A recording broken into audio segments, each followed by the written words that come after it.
নবী সাল্লাল্লাহু আলাইহি সাল্লামকে ছোট্টবেলায় জন্মের পরে, শুনতেছেন সবাই, জন্মের পরে মা আমেনার কোলে যখন নবী, তখন আল্লাহ তাআলা ফেরেশতাদেরকে পাঠাইছে। ফেরেশতারা আমেনার কোল থেকে আমার বন্ধুকে একটু উঠায় আনো, বন্ধুরে কোলের থেকে আনো। আনার পরে ফেরেশতারা আল্লাহ তাআলা বলেন তুফু বিহি মাশারিকাল আরদি ওয়া মাগারিবাহা।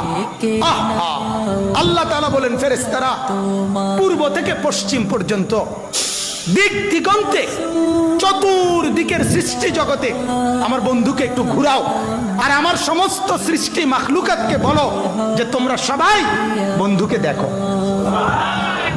বন্ধু আমি কেমন বানাইলাম, বন্ধু আমি কেমন বানাইলাম।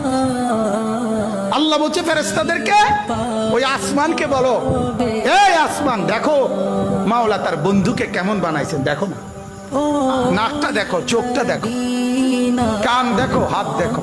ছোট বাচ্চা জন্ম নিলে মানুষ সবাই কোলে নিয়ে দেখায় না, দেখলেই মানুষ একবারে তার বাবার মতো, ঠিক না, একবারে তার মার মতো, আরে নাকটাতে পুরো তার নানির মতো, ঠিক না, কানটাতে একবারে তার বড় ভাইয়ের মতো, বলে কি না, আমার বাচ্চাকে দেখে কিনা।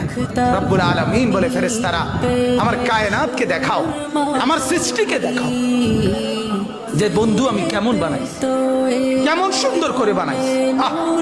আর মেরাজের রাতে 50 বছর পরে নবীজির বয়স যখন 50 পূর্ণ হয়েছে, তখন আল্লাহ নবী সাল্লাল্লাহু আলাইহি সাল্লাম মেরাজে গেছেন।